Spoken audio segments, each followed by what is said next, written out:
I would like to sit down and get some of your feedback as we're trying to figure out those technical issues. Oh, we've got it.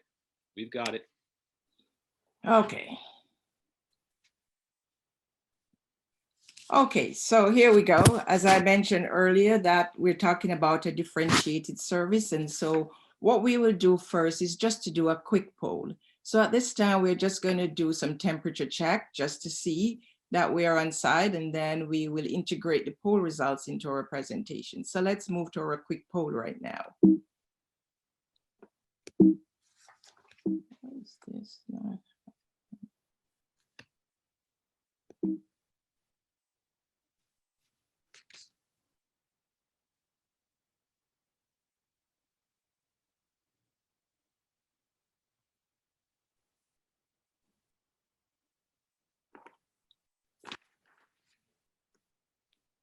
All right.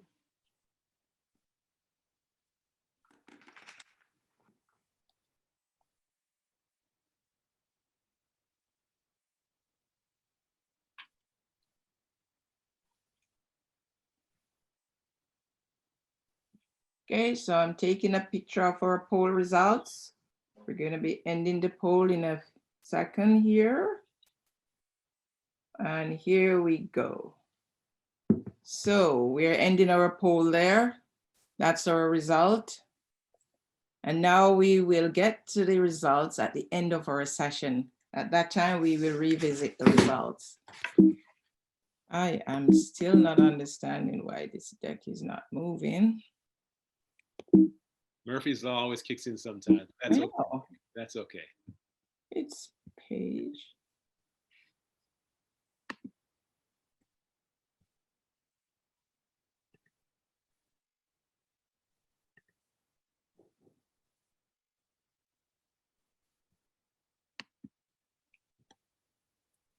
Okay, so historically, the startup of business, they've 90% in startup stage that they failed.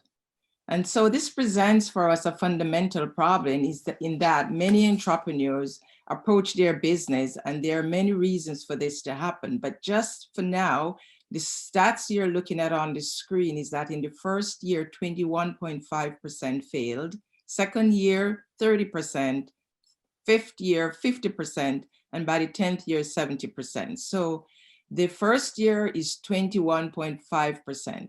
That's how it's broken down in terms of the failure rate. And as we see as they move on, that it is definitely ranging in different areas. So the other thing that we notice is that why are these statistics of failure? Where are they coming from?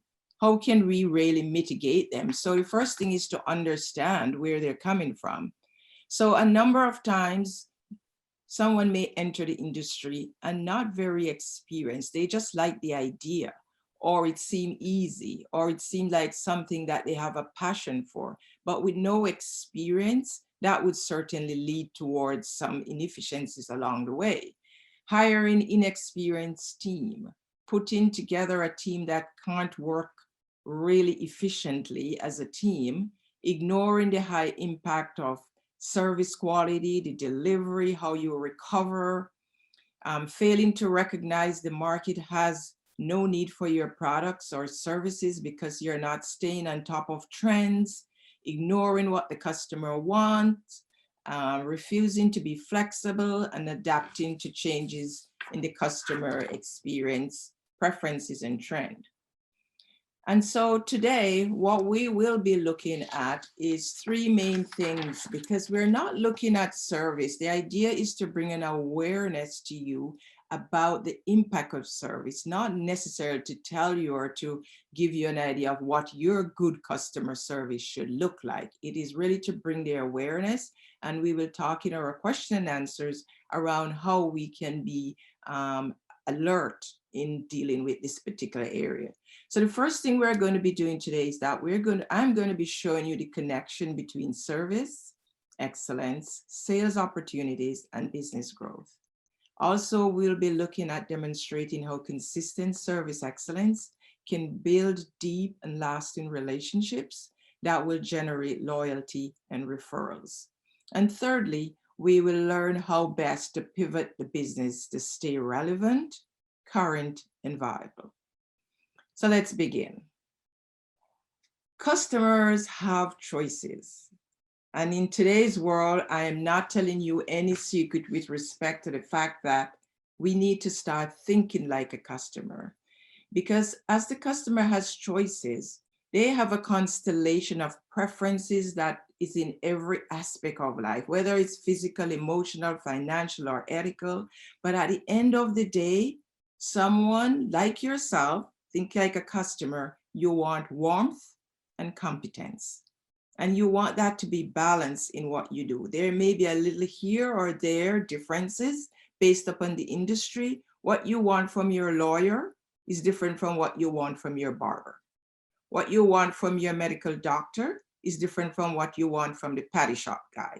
So your service will range depending on who, what, when, where. But in their warmth bucket, what really drives that emotion is that area of trust and care and value and respect, reliability, responsiveness, and feeling appreciated. So you want to have that feeling. It is not a fuzzy, warmed feeling like the temperature. It's just those caring things and emotion that let you feel that particular feeling of acceptance and belonging. It's that area that you want to know, particularly if you're dealing with someone with intimate knowledge, like your doctor, your banker. You want to know that. And then in the competence bucket, you have things like convenience, affordability, quality, accessibility, engagement, speed, privacy, security. Yes, it's a mix of all these things. And as you determine within your mind, is the same way your customer determine within their mind the trade-off that they want here or there. Someone may really value privacy, but at the same time, they don't want you to be carry, touchy-feely.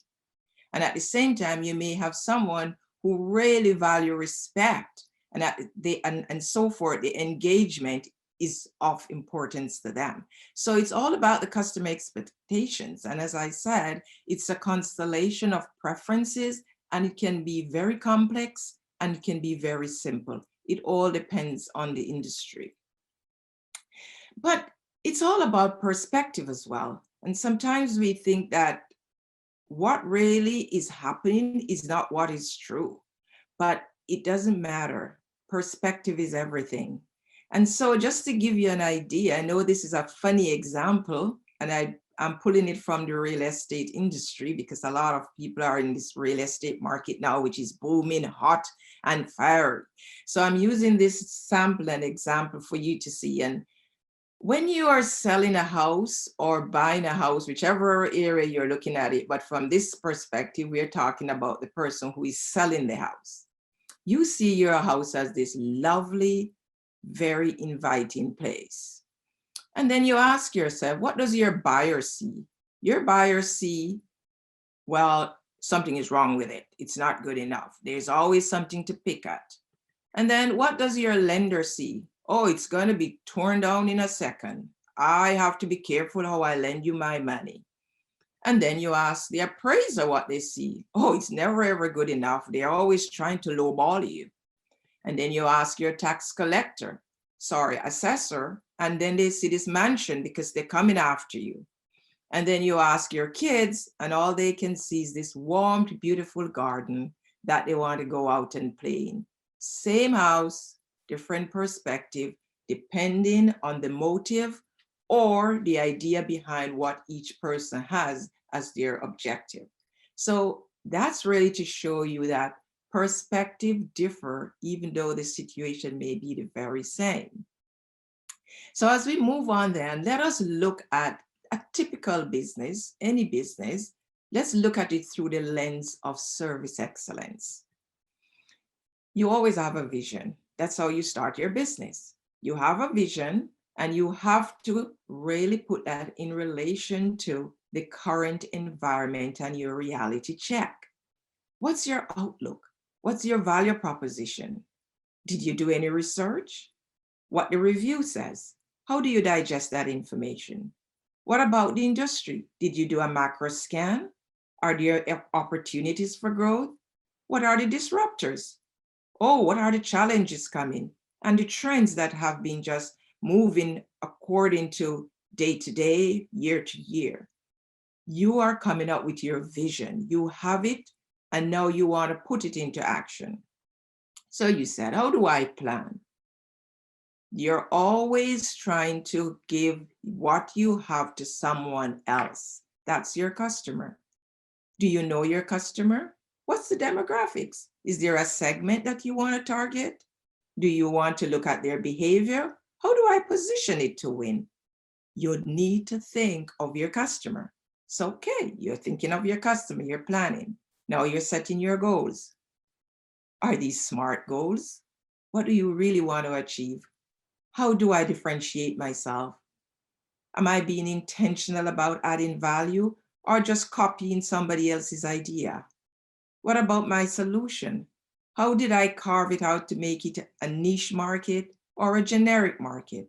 And when I do mess up, because we all do, how do I do that service recovery to make sure that I overpromise and I underpromise and overdeliver? So once you have your goal set, then you said, how do I execute? How is it that I am going to do my deliverables, have options integrated, the timeliness in which I do it, the flexibility, what's my day-to-day operation? Have I considered the 4 Ps, my product, my price, my place, my promotion? And what are my service standards? Why did I leave that out? It's just as important. And so you continue to build that execution with an end-to-end process in mind. And then you said, after all, now that I have done it, let me measure it. Is it really profitable? What are the tangible and intangibles that I'm putting in place to make sure I have metrics to measure my measurement of success? And then, am I listening to my customers? And am I able to have key performance indicators that can tell me if I'm going in the right direction or I need to do some course correction? All of this is your trajectory for your business. And every business, whether it's small or large, will go through the same process. Some will be more complex, some will be more sophisticated, but at the end of the day, if you're not going through this process, you'll never know end to end what you're setting out to do and how you achieve it. So knowing that, let's talk about a value proposition. What really is this value proposition you're talking about?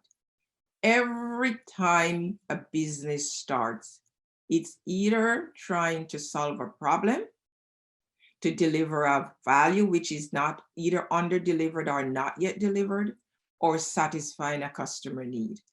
If you're not doing any of these, then you're not really going to be successful, because a problem usually is what generates a solution. And every problem is an opportunity to create value. So sometimes it's the newness of it, the performance, maybe it's customization, getting the job done quickly, a design, a brand, a price, a cost reduction, accessibility, again, convenience. What is it that you're solving for? So your value proposition creates the value for a customer segment through a distinct mix of elements that is catering to that segment's need. And if you do not yet have a value proposition, it's not very easy for you to say what you're delivering to your customer. So it's very important that it's identified, as we said up front. Once you have your reality check, you're making your plan, then your value proposition comes in. Now, the question I would be asking if I were you is, what does this have to do with service? Well, yes, it does, because as you plan your product, one thing that we consistently omitted is to understand that there's a customer service element to that needs to be integrated in the overarching holistic plan as you deliver your products and services to your customers, hence the service component. So how do I get to understand my target audience to know what they need? Okay, the first thing is All this is little marketing integrated here. We're not going depth, but it's the same concept. It's called segmentation. And those of you who are already in business, I see from the stats that many of your startups are new. But if you're in business, you do realize that you need to figure out who are you going to be sending your products and service to. Aggregating your prospective buyers into groups or segments with common needs who respond similarly to marketing actions. That's your segmentation objective. You're identifying target groups that you're going to tailor your products and service towards. And those market areas can be by geography, by demographics, by behavior, by style, by patterns, by trends. And then when you segment that market, it allows you to focus your resources on the efforts that will bring you the most profitable outcome. That's what is called your segmentation. You're not going to boil the ocean or go toward everyone. You're choosing a piece of the market to target and to deliver your products and services. So once you segment, now you decide, okay, I'm going to deal with young people, or I'm going to deal with baby boomers who live in Ontario. Then you started to think about how you target them. Are you going to target them in a generic way or in a niche way? So you're now selecting the products or services to this specific market to effectively deliver them in an effort to reach them, and it will resonate with them. If it's niche market, then you are choosing a specific area that is highly profitable most times, which you cannot accommodate, which most time cannot accommodate more than a few players. So that's very risque to choose something as specific as that. But if your products and services will resonate there, that's the place to go. And then in master marketing, or what you call generic undifferentiated area, then you're selling your generic product to any and anyone who is out there and ready to buy. And this idea assumes that the consumer have similar needs with respect to the particular product category. So after you segment it, you're getting smaller here, big broad segment of baby boomers, or a big broad segment of millennials, then you're targeting this particular area because you're going to do sportswear. And if you're going to be selling sportswear, you're going to be targeting areas of people who would be very active lifestyle. So then you decide that you are going to target that group. Okay, you decided that now you will move into your position. And in your positioning, you're aiming to make a brand occupy a distinct position relative to the competing brands in the mind of the customer. So again, you're going to say, well, I'm going to target the active group. We are going to be positioning our sportswear to them, and we're going to be specific about it because we're going to deal with breathable or sustainable wear. And you target that based upon place, rank, attitude, and outcomes.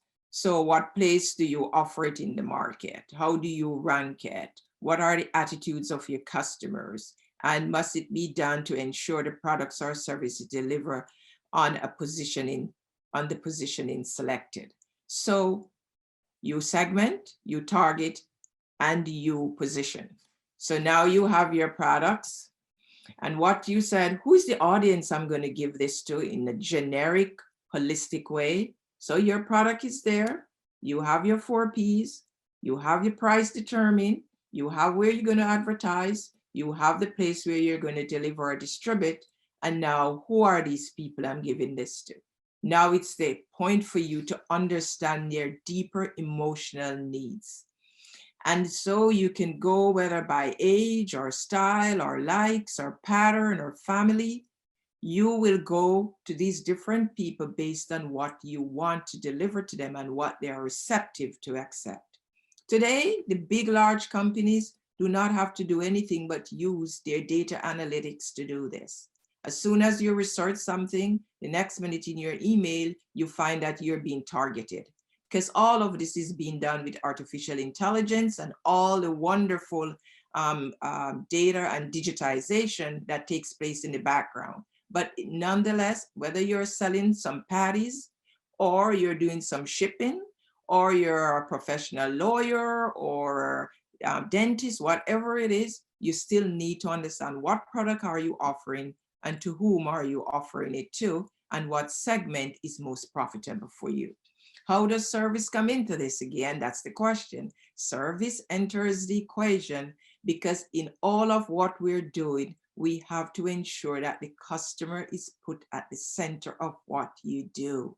And if you do not have the center of the customer in the center of your operation, you run the risk of them not either resonating with you, are you delivering the right product to the right person at the right timing?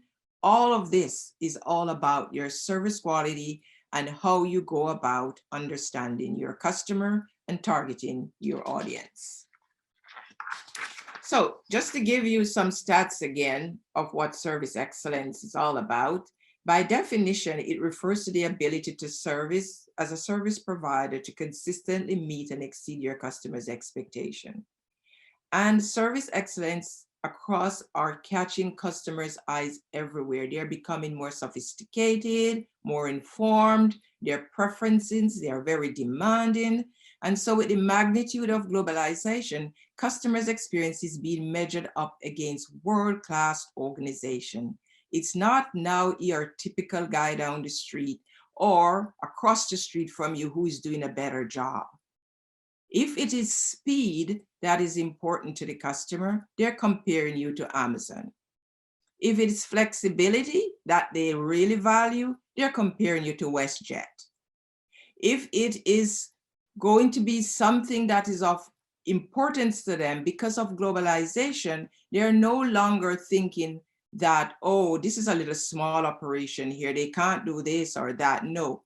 In their mind, you have now planted, the big organizations through globalization have planted in their mind what good looks like.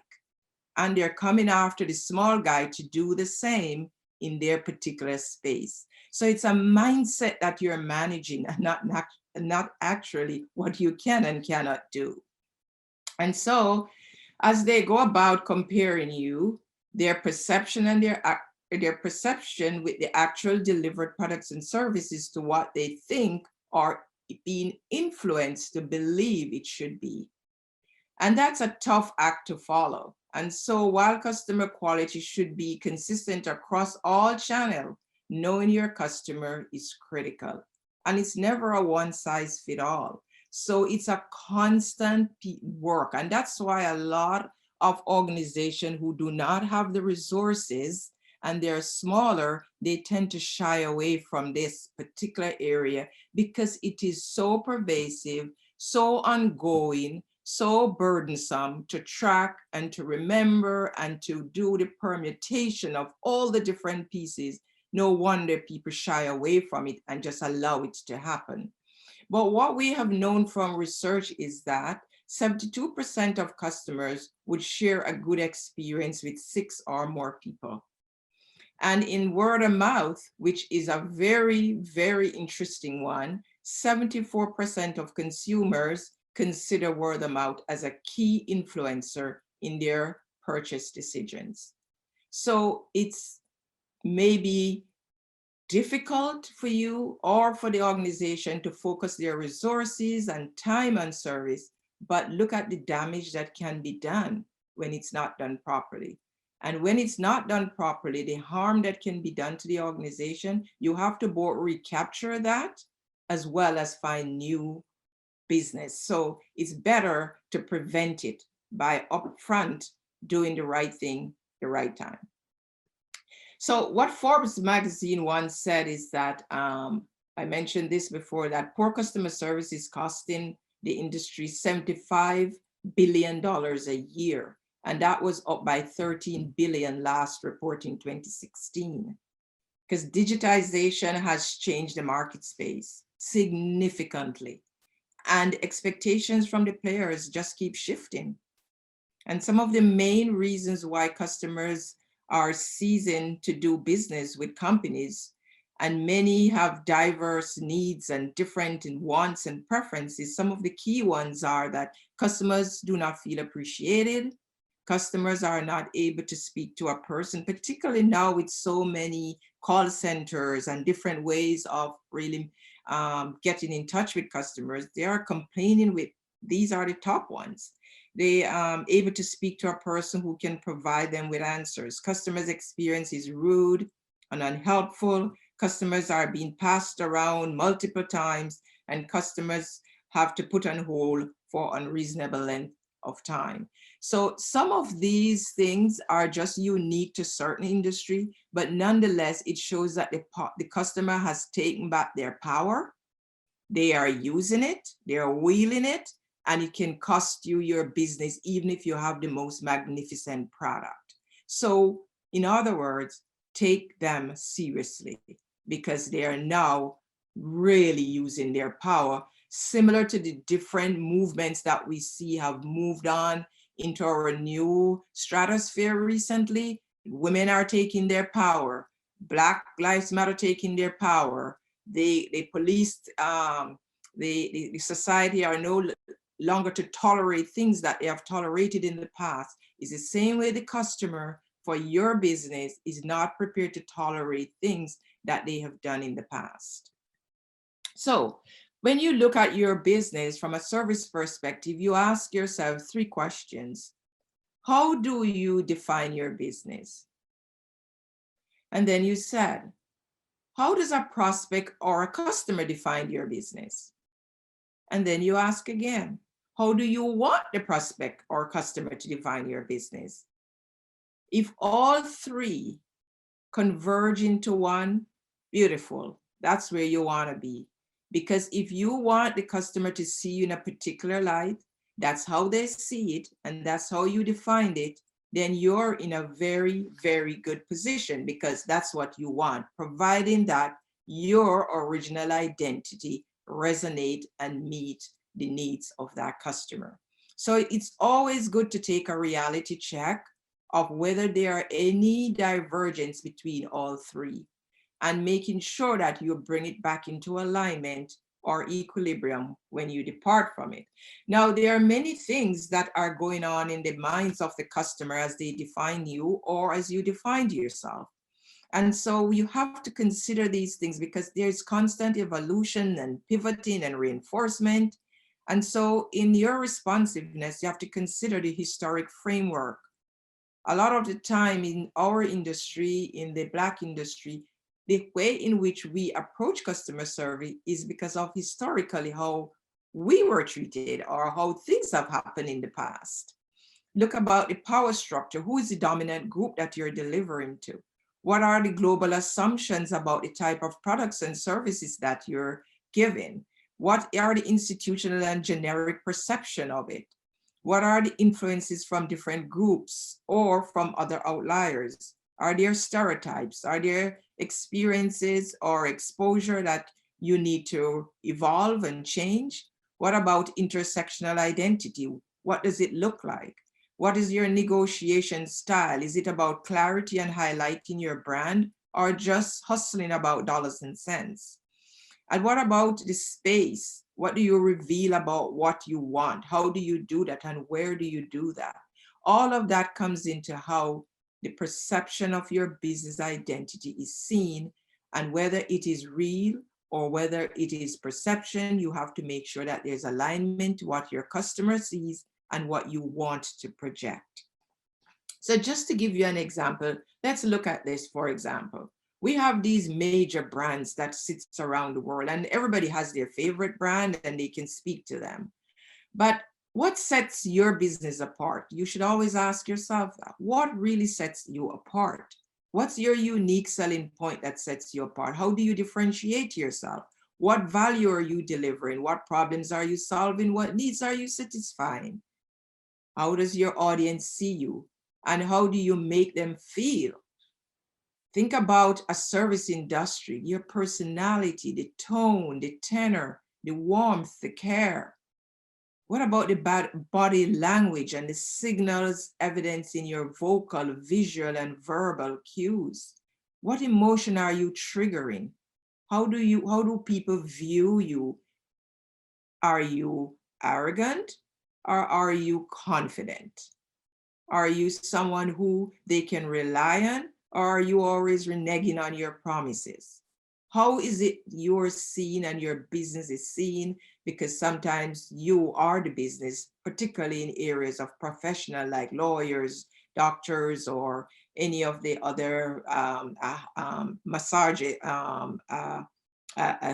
training instructor, or from a shipping company. How are you seen? How are you creating value? And another thing which is now being looked at closely is, are you staying in line with being green or being a part of the solution for global warming? Are you harmoniously in terms of, are you doing your products with ethics? Are you making sure that whatever you distribute or you prepare, is it something that is inclusive? Is it something that you also will make sure that there is no anyone being mistreated in your factory, or all of these things, particularly in the millennial mind, is very, very important in your service delivery. So again, we're talking about big name here, whether it's Coca-Cola, Apple, Nike, or whatever. The point is, no matter which brand you come with, people are expecting certain things, because these huge brands have somewhat set the stage, as well as they have somewhat defined what it will look like and what good should look like. So now you're judged in that area. So then let us look at tell you about, not all, one size doesn't fit all. I'll give you 3 quick little stories that I came across that I find quite intriguing, that culture matters. And what we do and understanding our customer is significant role in what will drive their preferences, their pain points, their habits. So the first one I want to share with you is Starbucks. Now Starbucks went into Australia, and going into Australia, they presume that, oh, we are just this fabulous brand in North America. No one should even think twice about Starbucks. But what they didn't do is realize that this American brand is that the coffee shop that embraces the Australian way of life, is that they fail to realize people were brand loyal, very brand loyal in Australia. And so even though they were there opening shops, not realizing that, not because they're a big North American name, that they will definitely just penetrate that market. So the slide I showed before about segmentation, about targeting and positioning, as big as this company was, they didn't do a good job at it. And so after a while, the Batista Group, which was the loyal brand there, were able to put them out, and eventually they have to shut shop down in Australia. Big lesson learned: segmentation, positioning, targeting, marketing. Do not assume. So if these guys with all that money and expertise could make that mistake, think more about the small guys who don't have that. Let's look at Target, very familiar in our Canadian market here. We saw them coming in and we saw them leaving in a short run. And again, another big company that made a very big assumption that they could walk into Canada, do as they please, not necessarily giving the same service or the same quality product. And so after a while, their entire supply chain was interrupted. That caused to poorly stocked shelves and the assortment being so different. And in no time, they realized, huge mistake, they gotta go. Another big company could make that mistake. What about us? And so another giant Walmart, they just assume again, let me go over into Germany and let me decide how I'm going to do it, just like I do in North America. Well, the Germans didn't take kindly to that, because they didn't like the way in which the employees were handling their groceries, as well as the male customers thought the smiling clerks were flirting. So again, this particular area, they make assumption, and so they were able to closed shop in Germany, and out they went. So why do I bring up these huge companies? I'm trying to say that these companies can make those mistakes, more so the small ones who do not have the resources to do that depth of research. So they took it for granted. They give a one size fit all, and that was the outcome. 50% of customers switch operation based on value. And if we continue to put the customer at the center and at the very heart of what you do, you will always be in a position to understand their needs and to meet their needs or satisfy their needs. So then how does not networking play into this? Well, the way it does is that you do not have, as a small group, to do all the big fancy advertising, nor do you have the resources to spend on all the research. So one of the things that happen is that you could use networking to your advantage. It helps to build your social capital and exposure. It creates more opportunities to promote your sales. It broadens and deepens your knowledge base. It gives you improved capacity to innovate because you're talking to all these different people and you're getting all these different ideas, and you're seeing diversity of thought, and you're seeing diversity of ideas, and you're getting feedback, and you're opening doors for advancement and increasing your status and your influence. And you get a chance to really pitch and to talk about your wonderful products and services among relationships that you build from the ground up. And when you can also leverage best practices and adopt best-in-class ideas based on the people you're meeting in your social sphere. And so overall, you can enhance the quality of your solution, and you can also focus on additional diversity and inclusion, as we spoke about earlier, as a part of your holistic offering. So again, helping people to change their mind, you do not always have to go the expensive route. You yourself, and with you and your different groups that you're building, and you can build a circle of influence through relationships that you build, that people can trust you and build upon these relationships. You can do these through friendships, always give and take, understanding that the other person's interests and needs are just as important as yours, and you can promote the natural give and give. And so you can give and you can get, and that's the way you build friendships and partnerships. Of course, you continue to build them because you can always look to have them as a part of your personal, social, and economic life. And so they can help you evolve the process, especially with your strong interpersonal skills. You can continue to build them. That can become alliances. They can be a part of who will help you. Sometimes there are different ideas that can be merged together to make a far more successful outcome. So in your circle of influence, through your networking, you're growing and building your base for your business as well. So that somewhat kind of take us to an area now where we could ask some questions, and you could go ahead and do so. I'm going to pause here. As I mentioned, I like the question section because it gets a chance for us to be more specific. So hopefully we can move to that area. Well, well, well. Thank you very much, Miss Maple. That was absolutely phenomenal. It was a wealth of information I don't think people were expecting, but I knew what you'd bring, but they didn't. I really want to start off by first, for everyone that knows, again, in the ground rules, in the bottom of the screen, you're going to see a chat functionality. At this point, we're going to start to transform to our question and answer. I'm going to start asking questions, but feel free to be able to ask questions as well. You can either raise your hand or write your question in the chat itself, and I'll see if I can bring those questions forward. First thing we want to do now, you share such a lot of information. To bring it back to perspective, let's talk really quickly. Help us to understand, based on your experience, what are the main service gaps that you've seen within our community? Wow.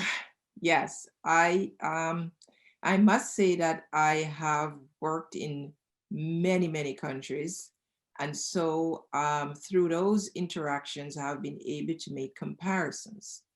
And what really I see may not be the same degree or magnitude everywhere, but is this a lack of appreciation for the power of customer service? There are many times in our community, there's a good product or there's a good particular offering, but that understanding the power of good customer service, there are many areas that I see that that could be a gap. And also there's this propensity of not being receptive to feedback. And so there's not built naturally into their end-to-end process of how to collect that feedback, process it, and use it to their advantage. So those would be two of the main ones I've seen. Perfect. I have a question here from Audrey Thompson. Do you think that Black-owned businesses should allocate a higher percentage of funds to customer service compared to other communities? I'm considering the impact of systemic racism in sustaining a business. If so, what should that percentage be? It's always difficult to make a generic quote on the percentage because different business calls for different degree of customer service in terms of some things you can put on the shelf and someone just go and take it off and you'll never interact. And that's just the nature of that business.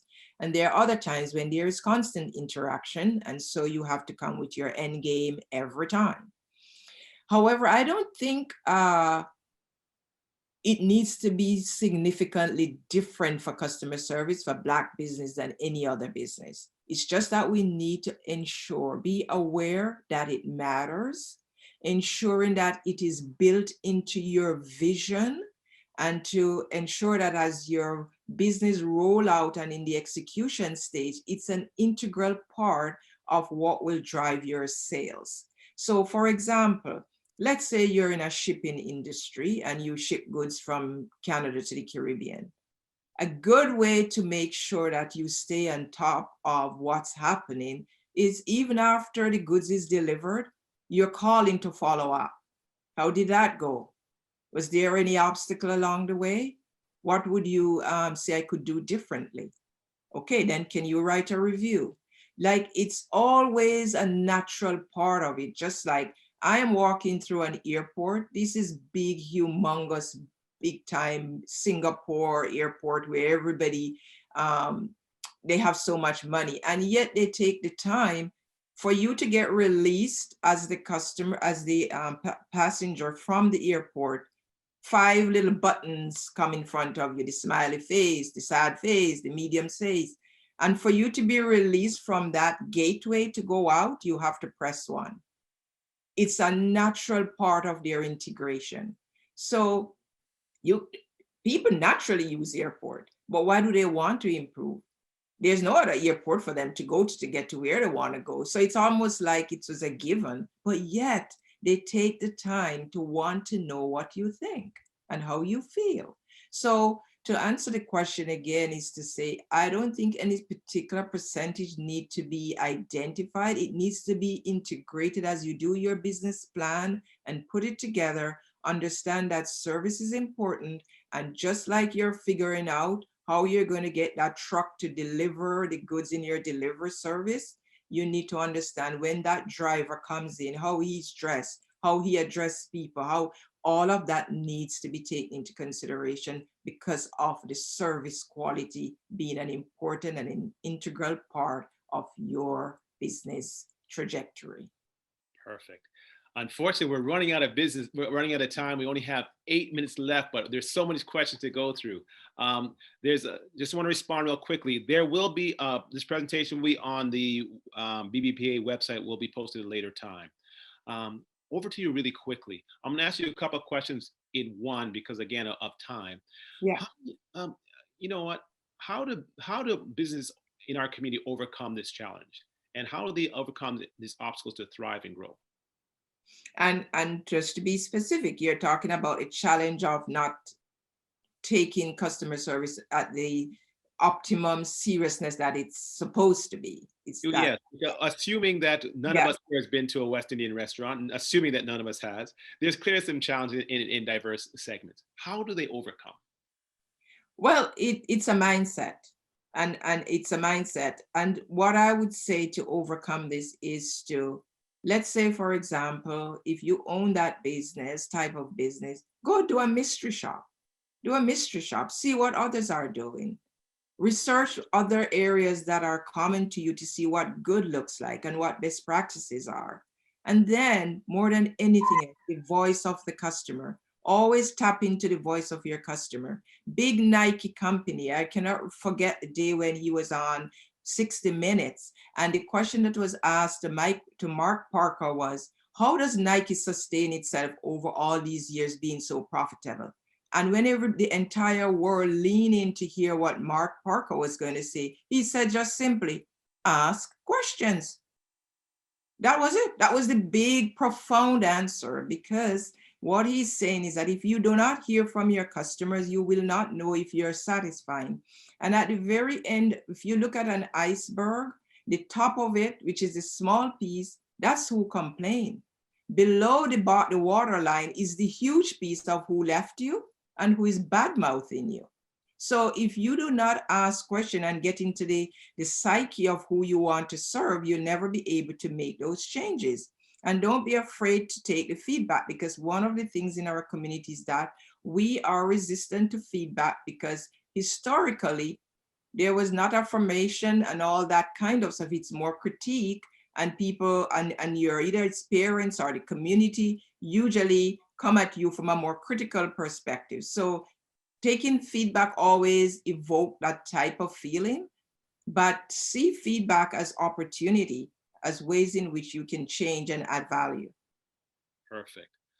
You mentioned that customers are competing in service on global best practices. But how does a small customer, a small business, really compete with those large corporations? It You will never be able to compete. You need to have the resources, the scope, or scalability to do so. So look at it more from a mindset perspective. Everything that we want to do for a customer, we have to get into their head.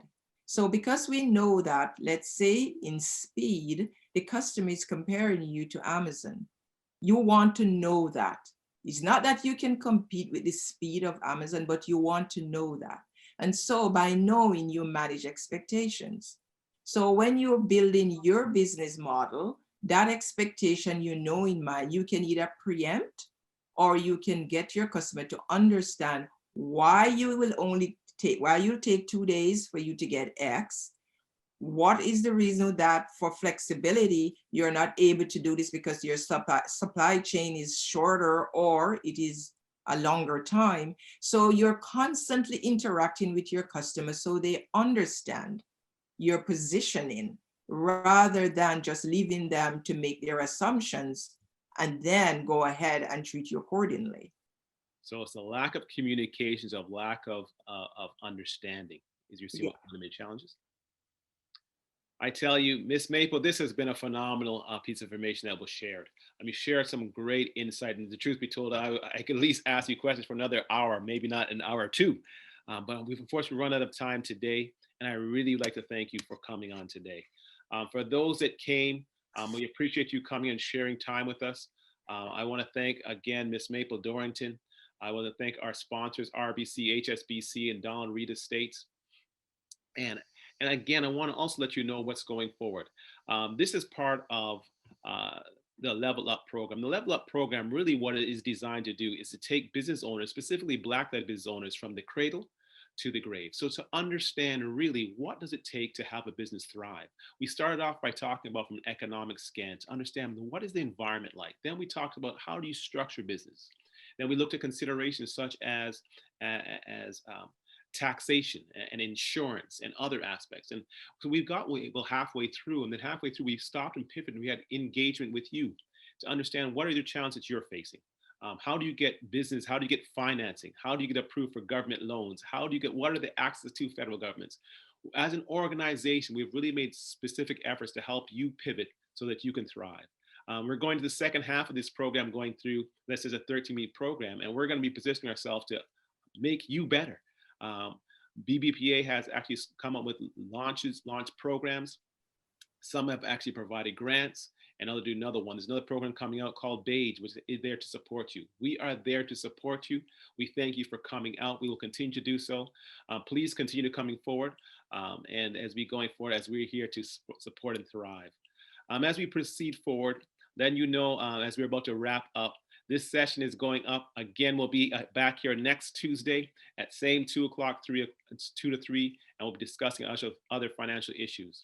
Later on today, we will have the Boss Women program, which is at 6 o'clock today. And tomorrow, Wednesday at 12 to 1, we'll have Ask a Professional. Specifically, that one is what can business can do to prepare going forward and prepare for success going forward. And each and every Saturday, we have what is called our community space. In that one's targeted on get them while they're young, our high school and university students, educate them on finances, what to understand, what the key functions to understand to actually thrive. So we're working together today. We're working together for our future. This change is coming, and it's our time. So I thank you for coming out, and and to all those coming, please keep coming through. Spread the word. Let us in our community know what's going on. Thank you very much, and I appreciate it. And Anton, I just want to say that someone asked in the chat if they could connect with me. Absolutely. I have just posted my phone number, so feel free to give me a ring, and we can chat some more. Look forward to that. Absolutely. Well, Miss Maple, that was a phenomenal set of information we shared today. It really was good. The only challenge, we had one challenge though. You know what? I wish we could have done it for another hour or two.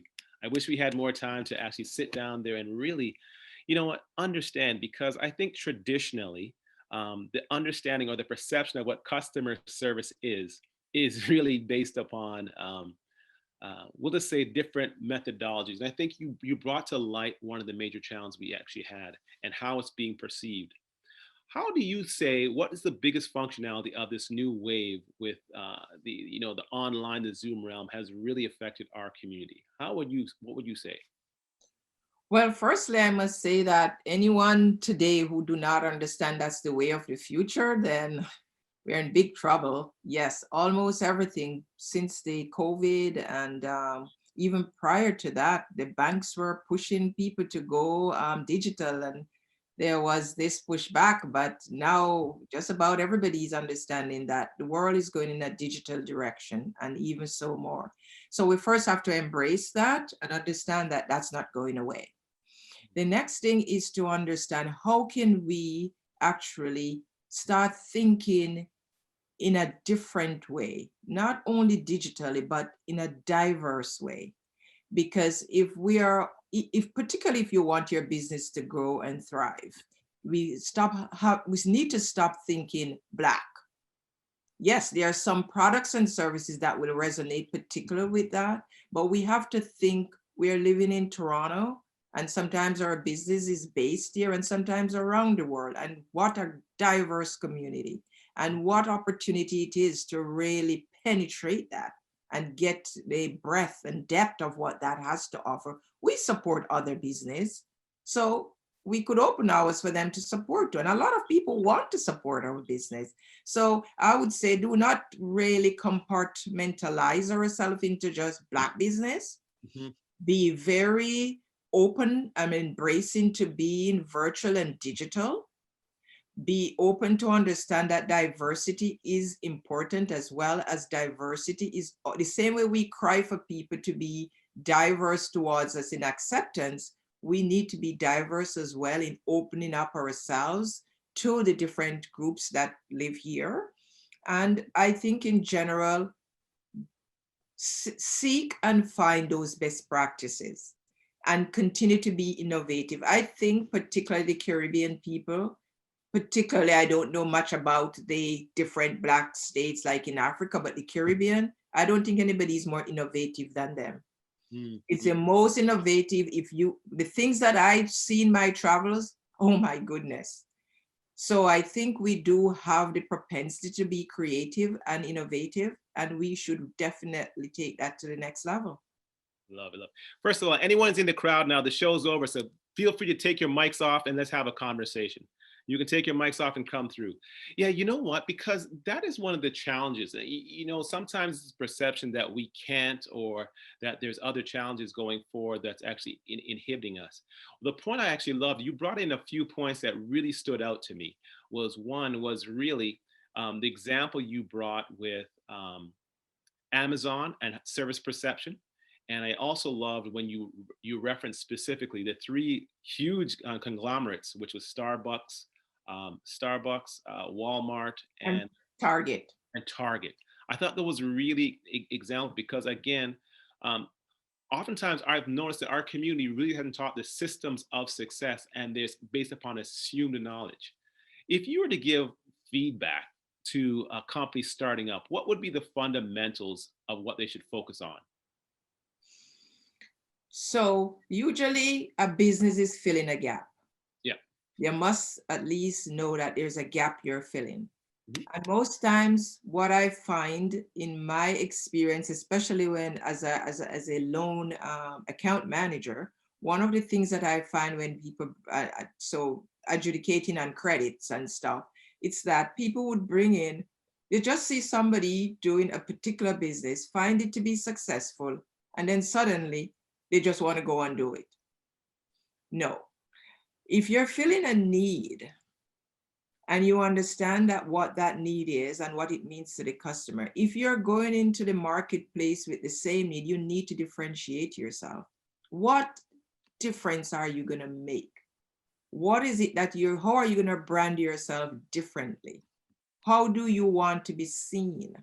And then how do you plan to do that? So I think there should be that research done to ensure that what you're bringing to the market is not already saturated, that it is something that is in demand and will be sustained. Mhm. And so doing, what are you branding your difference with? What is it that you bring differently? And just a little tweak, a derivative of exactly what exists today can make the world of difference. Fair. Those in the audience, what have you found? What are some of your challenges? What are your challenges and what has been your experience? And how have you see any of you have implemented something that's been monument to your organization? Feel free to open up your mic. The show is over right now, so we're not really bound by the same parameters. Anyone have any thoughts? Feel that they want to share? Go ahead, Noreen, I see you. Unmute your mic.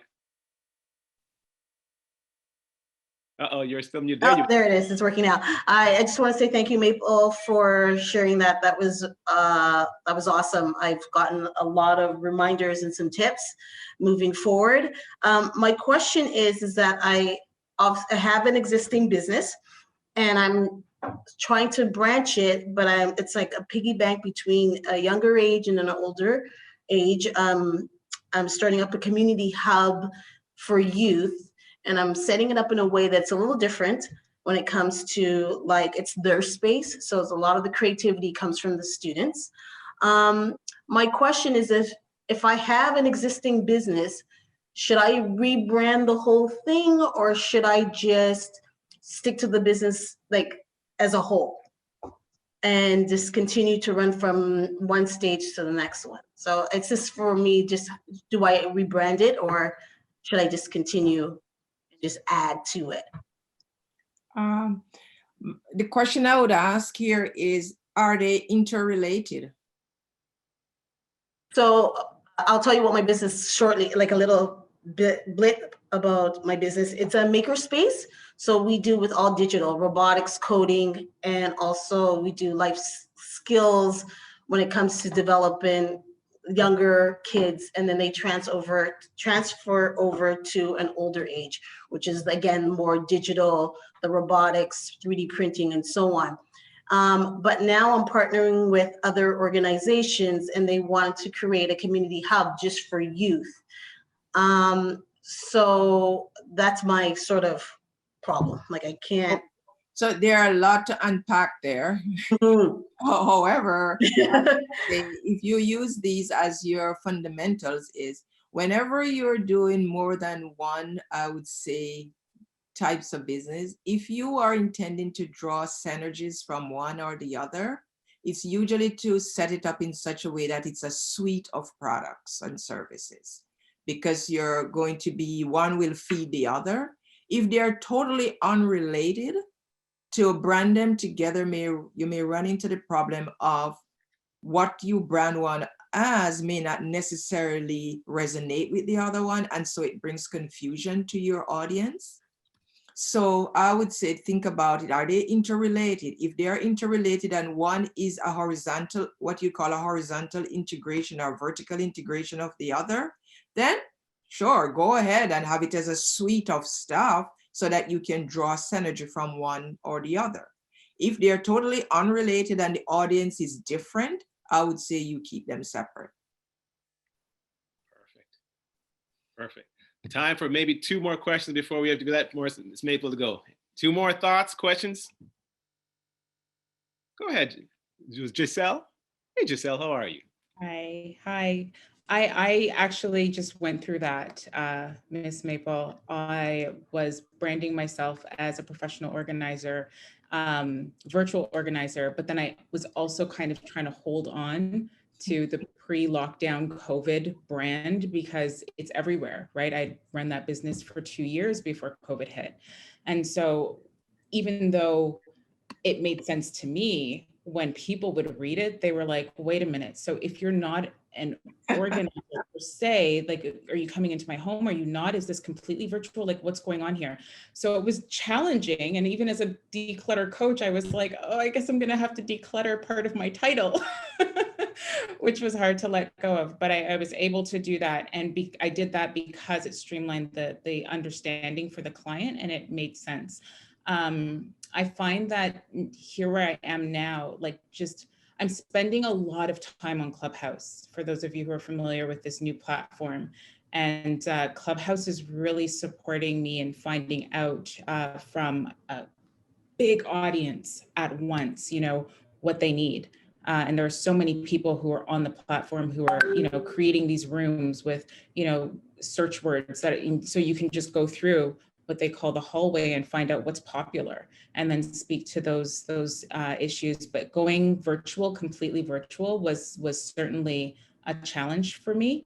I'm used to being hands-on and touching things inside of people's homes, whether it be through cleaning or organizing or even decluttering.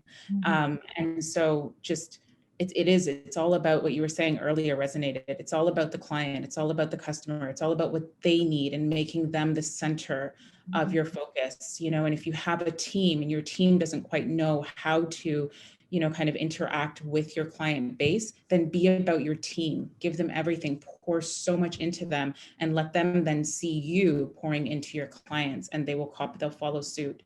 At least that's what I've learned so far. I hope that helps somebody, but certainly these sessions are helping me tremendously. So thank you to the BBPA and to their guests and to everybody who participates and asks questions, because I get so much from these sessions. Thank you. Love to hear that, Giselle. Yeah. Thank you so much. That was a great demonstration, illustration of the actual stuff. I love this because you are the actual person out there feeling it and seeing it, and to hear from you and how you are interpreting all the different things and putting it together is just phenomenal. And I certainly appreciate, again, just your input because that was great. Maybe we should have you do the next session. You're so good. So yes, it is definitely good to see that these things can be put into practice and the kind of result that it will generate. And just to add to your point is that sometimes we are reluctant to move with the flow, and it's a way that will certainly hold us back in general. If anything I have learned over the years is that when the opportunity comes, just open your mind. And it is said, not being a little philosophical here, that when you're in the right direction, the universe rises up to meet you, and it will take you on that tide right to where you need to go. So great job and congratulations. We have one more time for one more comment, one more thought to share before we wrap it up. I'll let it go. Hi, Anton. This is Jacqueline. I had to call my cell again, the audio issues and so forth. Okay. Can you hear me okay? I can hear you. Go ahead, Jacqueline. Okay. I wanted to share, I believe the biggest focus initially is sales. and more sales. And I know customer service, and to be able to have a need or have a product or a service that clients need is of course key. There is a product that I use called Cleverly. It works with LinkedIn and Sales Navigator, and it's almost like a automated initial sales contact that help generate a lot of business for us.